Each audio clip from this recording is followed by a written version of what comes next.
हा तथागताचा सिद्धांत. जिथं जन्म आहे तिथं मृत्यू आहे, परंतु लोक समजतच नाही. मला काहीच होणार नाही किंवा कोणतीच गोष्ट मला हे होणार नाही, मी अजरामर राहील, हा जो अहंकार भाव असतो हा केवळ अज्ञानामुळे होतो, म्हणून ती दुःखाची परिणती होते. दुसरी गोष्ट, अपवित्र व पवित्र भ्रम. जे पवित्र आहे किंवा अशुद्ध आहे त्याला पवित्र मानणे. कारण ज्या गोष्टीमुळं शरीर अशुद्ध होते, आता फॉर एक्झाम्पल आपण घेऊयात, एखादं मद्यप्राशन केलं, मद्यामुळे पूर्ण शरीरात पूर्ण अशुद्धता निर्माण होणार आहे. किंवा जर समजा मांसाहार अति प्रमाणात जर सेवन केलं, त्याच्यामुळं आपलं शरीर अशुद्धच होणार आहे. त्याच्यामध्ये करोनरी आर्टरीमध्ये ब्लॉकेज येऊन डायबिटीज असो किंवा शुगर असो किंवा हार्ट अटॅक असो, अशा समस्यांना समोर जावं लागणार. म्हणून जे दुःखाचं मूळ कारण आहे ती आहे अयोध्या. आणि तिसरी गोष्ट जी आपण आता पसावी प्रतिज्ञा घेत असताना, विकाल भोजन विरम. सायंकाळच्या नंतर जर समजा कपडे वाळायला घातले, वाळतील का? कारण अग्नीचं प्राबल्य नसते. अग्नीचं प्राबल्य नसल्यामुळं ते ओलसर झालेले कपडे गोंधळ कसं वाळतील? दिवसा मध्यान्ह भोजन जे असते, सूर्यप्रकाश तीव्र असतो, तसाच आपला कोष्टाग्नी सुद्धा तीव्र असतो. त्याच्यामुळं मध्यान्ह भोजन आपण काही जरी केलं, किती जरी हार्ड केलं, तर ते इझिली पचते. म्हणून बौद्ध धर्मामध्ये किंवा बौद्ध साहित्यामध्ये सायंकाळचं जेवण शक्यतो वर्ज केलं किंवा 7च्या अगोदर करण्यासाठी म्हणजे सिद्धांत तथागत गौतम बुद्धाने आपल्याला सांगितलं आहे. आणि त्याच्यानंतर करणं म्हणजे ही अविद्या आहे. आणि त्याच्यानंतरचे साईड इफेक्ट काय होतात? नंतर त्याला मूळव्याध होणं, भगंदर होणं, डायबिटीज होणं, हार्ट अटॅक येणं, किडनीमध्ये स्टोन होणं, पित्ताशय होणं, ॲसिडिटी वाढणं, गॅसेस होणं, ढेकरं येणं, झोप न येणं, सर्दी होणं, शिंका येणं. हे कशामुळे होतात? डिले जेवण केल्यामुळं किंवा रात्री उशिरा पर्यंत जागरण केल्यामुळं. ते कशामुळे घडतात गोष्टी? अविद्यामुळं. आपलंच असते अन्न, आपलंच असते घर, पण माहीत नसते कसं खायचं. म्हणून हे जे अज्ञान आहे, जिथं ज्ञान नाही ते अज्ञान, जिथं विद्या नाही तिथं अविद्या. म्हणून सगळ्या गोष्टीचं जे काही कारण आहे ते आहे अविद्या. म्हणून ह्या अविद्या आपण जर व्यवस्थित समजून घेतल्या तरच आपल्याला ह्या गांभीर्य गांभीर्य या लक्षात येईल. आता आपण पाहत आहोत की पानात पाता विरमी शिखापदम समाधी. ठीक आहे, मी प्राण्याची हिंसा करणार नाही, पण कशामुळे? काया, वाचा आणि मना. आता एक एक सील आपल्याला 6 अंगानं पालन करावं लागतं. नुसतं प्राण्याची हत्या करणार नाही किंवा हिंसा करणार नाही म्हणून संपणारा विषय नाही येतो. मग मग काय करावं लागेल की आपल्याला याच्यामधलं वारीत हे तर हे निषिद्ध शील. हे जे 5 शील दिलेले आहेत हे निषिद्ध शील. मग 4 शील कोणते? मग आचरायचे शील कोणते? या गोष्टीचा कोणी विचार करते का? नाही विचार करत. समजा आता चोरी नाही, चोरी करणार नाही, ठीक आहे, चोरी नाही करणार, मग त्याच्या विरुद्ध कोणतं येते? दान पुण्य येते ना. मग त्याच्यामध्ये दानाचे सुद्धा प्रकार आहेत. म्हणजे ह्या ज्या आचरणाच्या गोष्टी आहेत ह्या गोष्टी सुद्धा आपण ह्या माध्यमातून आपण समजून घेणं हे अत्यंत महत्वाचं. मग जर पानात पाता विरमणी शिखापदम समाधी आम्ही हे जर वारीत शील, समजा आता वाळ टाकायचं शील किंवा निषिद्ध शील म्हणलं, तर पहिली गोष्ट, स्वतः हिंसा करायची नाही, पहिली गोष्ट. दुसरं, इतरांना हिंसा करण्याची प्रेरणा द्यायची नाही. आणि तिसरी गोष्ट, हिंसेचे समर्थन करायचे नाही. म्हणजे ह्या 3 गोष्टी काय झाल्या? निषिद्धशील झाल्या किंवा वारीतशील झाल्या. म्हणजे ह्या गोष्टी कधीही मनालाही स्पर्श करू द्यायच्या नाही. हे अकुशल विचार मनातून काढून टाकायचे. मग काय करायचं? याच्या विरुद्ध काय करायचं आहे की स्वतः प्राणी मात्राविषयी दयाभाव बाळगायचा, करुणा बाळगायची, मैत्री बाळगायची. म्हणजे तुम्हाला हिंसा करण्याची प्रवृत्तीच होणार नाही. आता समजा तुमच्या इथं बकऱ्या राहतात किंवा कोंबड्या राहतात किंवा याच्या पाळलं समजा नेते नेमानं, तुम्ही खूप प्रेम करता आणि त्याची तुमची इच्छा झाली समजा खाण्याची, तुम्ही कापू शकता ना. म्हणजे तुमची करुणा येते, त्या ठिकाणी मैत्री उत्पन्न भाव होतो. तो भाव उत्पन्न तुम्हाला हिंसेपासून परावृत्त करतो. आणि दुसरी गोष्ट, मग इतरांना सुद्धा दयाभाव बाळगण्याविषयी त्यांना प्रोत्साहित करायचं, त्यांना तसं करू द्यायचं नाही. हे झालं वाचन, त्यांना सांगायचं. आणि हिंसेचे समर्थन सुद्धा नाही करायचं. नाही तर आपण काय करतो, समजा आता कुठं कंदोरी फंदोरी असते तिथे खायला गेल्यावर, वा काय मस्त पार्टी झाली, काय मस्त भाजी झाली, काय मस्त सेवा केली, म्हणजे ह्याचं काय होतं? दुसऱ्याच्या लोकांवर इफेक्ट होते. मग जे समजा अज्ञान माणूस आहे ते सुद्धा त्याच्या पाठीमागं जाते. आणि जे आपला सिद्धांत आहे याच्यापासून आपण हा कोसो दूर जातो. म्हणून हे गोष्ट एक एक सील या पद्धतीनं आपल्याला समजून घेणं अत्यंत महत्वाचं आहे. चारित म्हणजे काय? की चारित म्हणजे करावायचे किंवा आचरणात आणावायचे, म्हणजेच केवळ वाईट गोष्टी न करणे पुरेसे नाही, तर चांगल्या गोष्टी सक्रियपणे करणे म्हणजेच चारित्र्य. म्हणजे जसं एक फॉर एक्झाम्पल जर आपण घेतलं तर गरजू व्यक्तीला मदत करणे, सत्य बोलणे, करुणा मैत्री ठेवणे, पालकांचा आदर करणे, समाजाच्या हितासाठी कार्य करणे, ज्ञानाचा प्रचार आणि प्रसार करणे, अन्यायग्रस्त व्यक्तीला न्याय मिळवून देण्यासाठी प्रयत्न करणे, थोडक्यात जे जे चांगले करणे आवश्यक आहे ते प्रत्येक प्रत्येक कृतीत आणणे याला चारित्र्यशील असं म्हणतात किंवा गुड बेटर अँड बेस्ट. जे चांगल्यात चांगलं तुम्हाला करता येईल ते चारित्र्यशील झालं. आणि अशा पद्धतीनं ह्या गोष्टी आपण जर मनाला लावून घेतल्या मग वारीतशील कोणते, मनाला स्पर्श कुशल कार्य कोणते करायचे असतात. वारीत म्हणजे वर्ज्य करणे किंवा टाळणे, म्हणजेच मनुष्याने ज्या कृती करू नये त्या जाणून बुजून टाळणे म्हणजेच वारीत. किंवा बाळ टाकायचे किंवा त्या वर्ज्य करायच्या, म्हणजे हिंसा नाही करायची. जर उदाहरण पाहिजे आपण तर हिंसा करायची नाही, चोरी नाही करायची, खोटे नाही बोलायचे, व्यसनापासून दूर राहायचं, कोणाची फसवणूक काय नाही करायची, द्वेष मत्सर वैर वाढवणाऱ्या कृती ह्या टाळायच्या. ह्या म्हणजे शक्यतो वर्ज्य करायच्या आपल्या लाईफमधून किंवा आपल्या दैनंदिन व्यवहारामधून किंवा आपण समाजामध्ये वावरत असताना ह्या गोष्टी शक्यतो मनालाही स्पर्श करू द्यायच्या नाही. थोडक्यात सांगायचं म्हणजे वाईट करू नये म्हणजे वारीतशील आणि चांगली करावी म्हणजे चारित्र्यशील.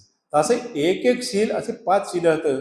तर एक एक शील 6 अंगानं जर पाळलं तर आपल्याला 30 अंग त्याचे समजून घ्यावं लागतील.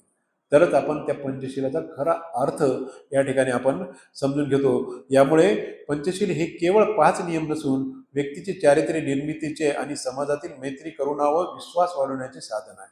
जर ह्या पद्धतीनं आपण जर केलं तर त्या पद्धतीनं एक समाजामधला विश्वास वाढतो. आणि अशा पद्धतीनं जेव्हा आपण आता वेरमणी किंवा सिक्कापदम समाधी आम्ही ह्या गोष्टी जेव्हा उच्चारतो किंवा म्हणतो त्या म्हणजे त्यापासून आम्ही दूर राहतो किंवा त्यापासून परावृत असतो. आपण वारंवार प्रेशर घेताना त्या उदवतो, प्रतिज्ञा घेतो, परंतु प्रत्यक्ष कृतीमध्ये त्या उतरवत नाहीत. सिक्कापदम म्हणजे शिक्षा ग्रहण करण्याचा प्रयत्न करतो आणि समाधी आम्ही म्हणजे मी स्वीकारतो किंवा अंगीकारतो. मी जाणून बाजून कोणत्याही प्राण्याचे जीव घेण्यापासून म्हणजे असे शिक्षापद ग्रहण करण्याची या ठिकाणी मी प्रतिज्ञा करतो. आणि हे शिक्षण घेत असताना आपण बघितलं की आर कलाम मला सुरुवातीला त्यांनी सांगावंसं वाटलं, नंतर उदक रामपुतूला सांगावंसं वाटलं, परंतु एक हप्त्यापूर्वी त्या दोघांचंही निधन झालेलं असते. आणि ह्या गोष्टी जे शिकतात ते आर कलामकडून कोणतं अकिंचित न्यायतन नावाचा जो 7 क्रिया आहेत त्या क्रिया शिकतात. आणि उदक रामपंतकडून नवसंज्ञाना संज्ञायतन जे षडायतनाचे नॉलेज आहे, हे जे समाधी मार्गाचं जे शिक्षण आहे, अंतिम शिक्षण, ह्या गोष्टीचा तो त्या ठिकाणी आपण सराव केलेलं बघितलंय. आणि अशा पद्धतीनं मग काया वाचा मनानं कसं आपण हे करायचं, हनन कसं करायचं. आता काया वाचा आणि मनानं 3 अंगानं तुम्हाला सांगितलं की या 3 अंगानं आपण ह्या हिंसेपासून परावृत राहिले पाहिजे.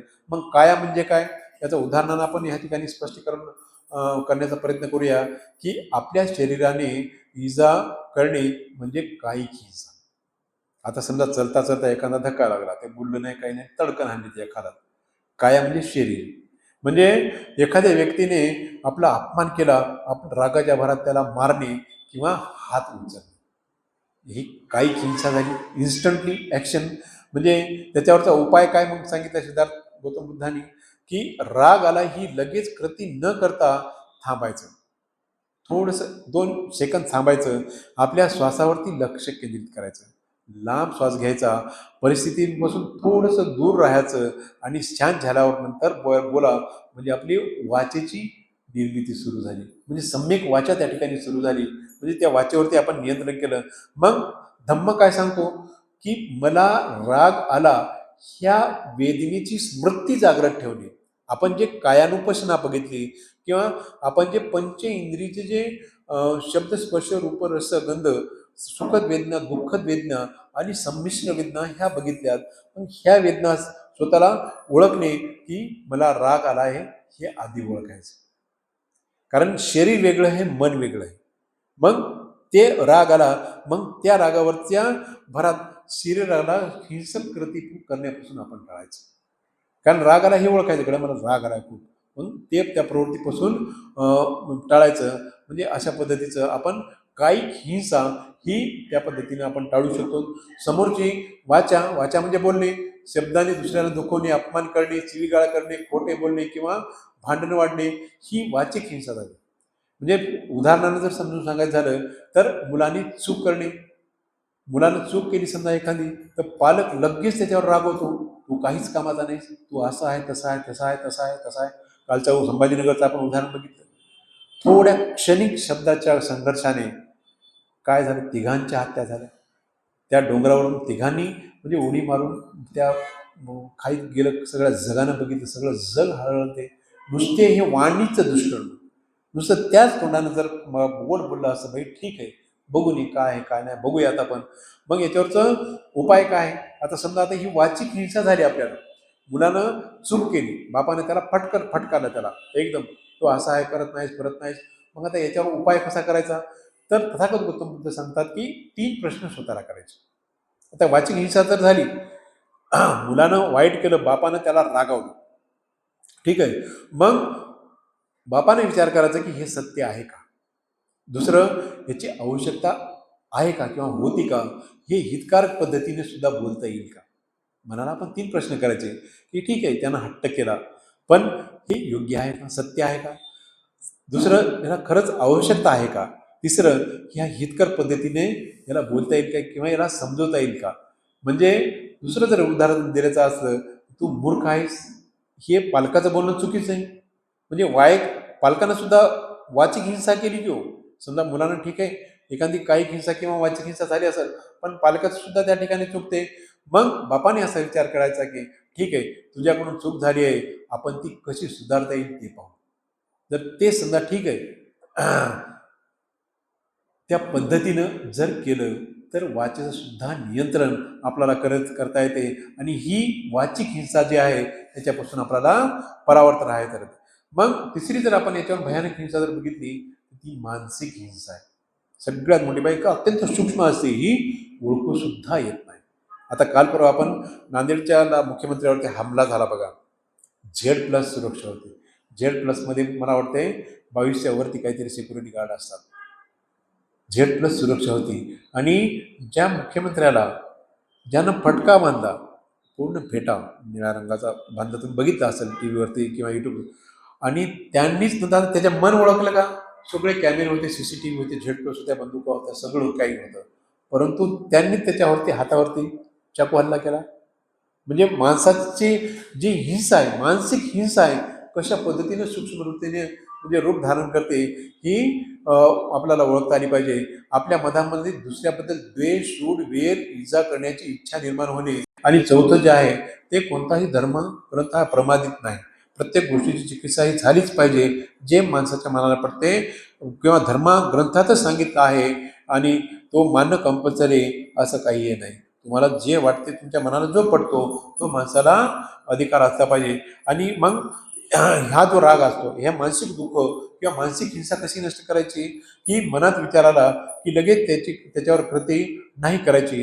विचार ओळखायचा, परत श्वासाकडे लक्ष द्यायचं, रागाची जाणीव ठेवायची, कारण समजून घ्यायचं आणि मैत्री व करुणीचा विचार विरुद्ध ठामपणे उभे राहू शकतो, पण शरीराने इजा न करता, वाणीने अपमान न करता, मनाने सुडाची भावना व्यक्त न करता सुद्धा आपण या पानात पाता वेरम शिखापदम समाधी आम्ही, या गोष्टी आपण करू शकतो. म्हणजे बाबासाहेबांनी हे ग्रंथ समजून घेत असताना 3-4 ग्रंथाची चाळणी करायला सांगितलं, वाचन करायला सांगितलं. कारण त्याच्यामध्ये क्रांती प्रतिक्रांती जे आहे ते वाचल्याशिवाय ही आपल्याला कार्यक्रमच समजत नाही. 5 शील का दिले, अष्टशील का दिले, उपसद काय आहे. कारण आपण 1956 पूर्वी आपली कशामध्ये धारणा होती, सगळ्या त्या वस्तुस्थितीमध्ये, आणि आजही 2026मध्ये आपला समाज बघा त्या गोष्टीकडे जास्त प्रवृत्त आहे, त्याच गोष्टीकडे वळत आहे. म्हणून ही विस्कटलेली घडी आपल्याला जर बरोबर करायची असेल, तर आपल्याला वेळेचं दान देणे हे जास्त महत्त्वाचं. म्हणून बाबासाहेब म्हणतात, हा ग्रंथ समजून घेणे कुणी एकट्याचं काम नाही. याच्यासाठी तुम्हाला असंख्य कार्यकर्ते तयार करावे लागतील, असंख्य वाचक तयार करावे लागतील, तुम्हाला अभ्यास करावा लागेल, लोकांना सांगावं लागेल. पढे लिखे लोगोनी म्हणजे धोका दिया उगाच म्हटले नाही. म्हणून ह्या ज्या गोष्टी आहेत, हे जोपर्यंत आपल्या मनातून ही पशुहिंसेची वृत्ती निघणार नाही, तोपर्यंत आपल्याला ते कंदोरीचे जाणारे लोक परावृत्त होणार नाही. कारण एक करायचं, एक स्वीकारायचं आणि एक करायचं, म्हणजे पहिलं लग्न करून परत दुसरं लग्न करायचं, परत पहिल्या नवऱ्याकडे नांदायला जायचं, असा प्रकार कुठंतरी थांबला पाहिजे. म्हणून ह्या गोष्टी आपण समजून आपल्या आजूबाजूला शेजारी पाजारी कोणी अवतान जरी देत असेल, तुम्हाला काही खाण्याला विरोध केला नाही, विकूला सुद्धा याच्यामध्ये वाढल्याच्या नंतर खानाला विरोध केलेला नाही. तुम्हाला अष्टांगिक मार्ग दिलेला आहे. त्याच्यामुळं आपण मध्यम मार्गाने विचार करून आपण सदाचाराच्या मार्गावरती आपलं कॅरेक्टर कशा पद्धतीनं सुधारेल या गोष्टीचं चिंतन म्हणून आजच्या ह्या निमित्तानं किंवा आजची ही प्रतिज्ञा असेल म्हणून घेऊन आपण करावी अशी या ठिकाणी सदिच्छा व्यक्त करून आजचं या ठिकाणी प्रबोधन या ठिकाणी थांबवतो. सर्वांचे धन्यवाद. सर्वांनी हात जोडायचे. भवतु सब मंगलम रक्षन्तु सब देवता सब बुद्धानुभावेन सदा सन्ति भवन्तु ते. भवतु सब मंगलम रक्षन्तु सब देवता सब धम्मानुभावेन सदा सन्ति भवन्तु ते.